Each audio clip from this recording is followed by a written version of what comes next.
Bonjour, bonjour, mon nom est Sylvain Bigras et je suis heureux de vous retrouver pour ce deuxième épisode d'un verset à la fois. Dans le dernier épisode, nous avons considéré que selon Jésus, nous avons un besoin vital de la parole de Dieu comme étant notre nourriture spirituelle, et cela pour chacun des disciples de Jésus, pour tous ceux qui mettent leur confiance en Jésus, particulièrement dans un contexte d'épreuve spirituelle, de combat spirituel aussi. Aujourd'hui, toujours dans la même pensée, notre regard se tourne vers la dernière soirée que Jésus a eue avec ses disciples, quelques heures avant son arrestation. Il résume ici la raison de sa venue sur terre. Il dit à ses disciples, « Je vous ai dit ces choses afin que vous ayez la paix en moi. Vous aurez des tribulations dans le monde, mais prenez courage, j'ai vaincu le monde. » Quelle belle promesse de la part de notre Seigneur.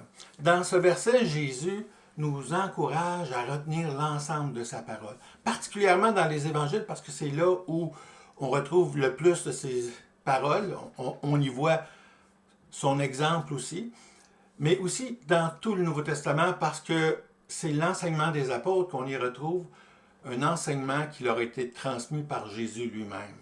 Donc, c'est important de persévérer dans la doctrine des apôtres. Jésus souligne aussi que son but est que chacun de ses disciples ait la paix en lui. Quelques minutes plus tôt, Jésus leur avait déjà dit, « Je vous laisse la paix, je vous donne ma paix. Je ne vous donne pas comme le monde donne, que votre cœur ne se trouble point et ne s'alarme point. » Alors, on voit ici combien on peut s'appuyer sur la parole de Dieu. On y retrouve tout ce qu'il faut pour nous aider à grandir dans le Seigneur et à être victorieux des combats auxquels on aura à faire face.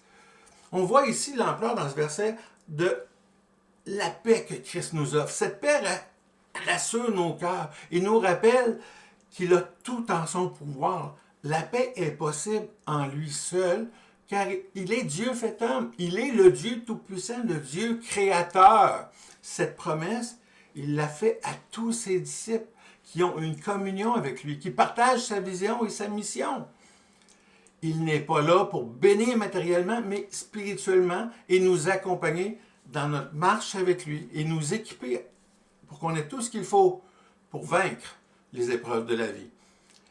On doit être conscient que la vie en Christ, ça ne sera pas toujours facile. Il y aura des moments d'épreuve. Il va y avoir, même dans certains cas, de la persécution, de l'acharnement de la part de l'ennemi. Mais Christ nous donne tout ce qu'il faut, en nous rappelant qu'à la croix, il a tout vaincu. Il a été vainqueur. Et il a vaincu la mort, la conséquence du péché. Alors même dans la mort, on demeure vainqueur, parce que Dieu nous réserve l'éternité avec lui. Donc oui, il va y avoir des tribulations, mais on a tout ce qu'il nous faut pour garder courage, pour se rappeler que Christ a vaincu le monde. Et quelle promesse, n'est-ce pas?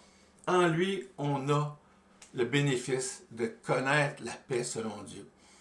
Alors, mon ami, c'est ce qui termine ici ce deuxième épisode de Verset à la fois.